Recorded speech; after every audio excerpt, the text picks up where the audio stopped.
Let's start with a very ordinary piece of video. A man opens a wooden door and walks into his brightly lit living room. When someone wants to make a scene like this scary, the common instinct is to add a loud crash or have a monster jump out from behind the furniture. But cinematic fear often works best when it does the opposite. It relies on hiding information from you rather than showing it. We are going to take this same living room and rebuild it into a sequence that feels heavy with tension. We won't change the location, but we will use atmospheric tools to change how you experience the space. Choosing psychological tension over a quick scare creates a lingering sense of dread. This keeps the audience focused on the screen, searching for a threat that hasn't arrived yet. The first step in this transformation is the deliberate removal of light. This split screen shows the shift. On the left is our original bright room, and on the right is the same space with the main lights turned off, leaving only a single dim source. Removing that visual information forces the brain into a high state of alert.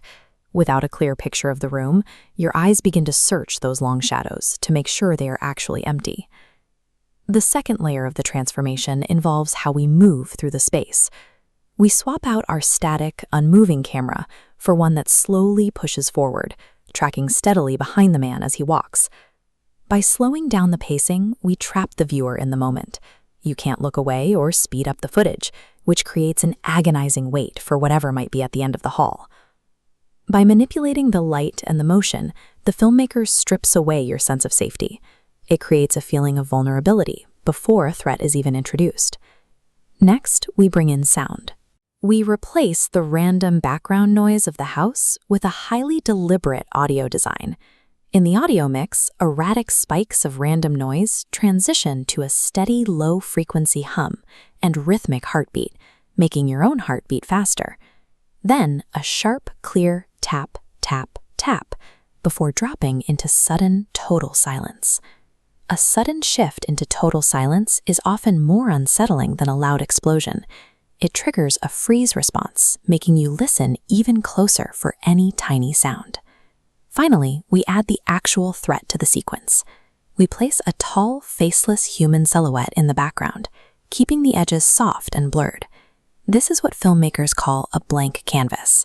When you see a shape that isn't clearly defined, your brain hates the uncertainty. It fills in the blanks by imagining its own version of a monster in the dark. By combining silence and darkness with a faceless shape, the filmmaker lets your own mind do the work of scaring you. Let's watch the transformed scene play out from start to finish. As you watch, look for that slow camera push and notice the deep shadows wrapping around the man as he enters the room. Listen for the heartbeat rising and wait for that sudden drop into silence right as the shadow shifts in the background. The fear in this sequence is built through the absence of things, the absence of light, the absence of clear sound, and the absence of detail. If you felt your chest tighten or your breathing slow down during that clip, you now understand how those reactions were mechanically triggered. This diagram shows the 4 technical tools used to build that feeling: reduced lighting, slow tracking, the use of silence, and an ambiguous threat. Together, they create suspense. Mastering these invisible tools allows a creator to build lasting dread without needing to rely on cheap startle tactics. The next time you watch a thriller, stop looking for the monster. Instead, pay attention to what the filmmaker is deliberately hiding from you, because the most powerful special effect in filmmaking will always be the things you imagine in the dark.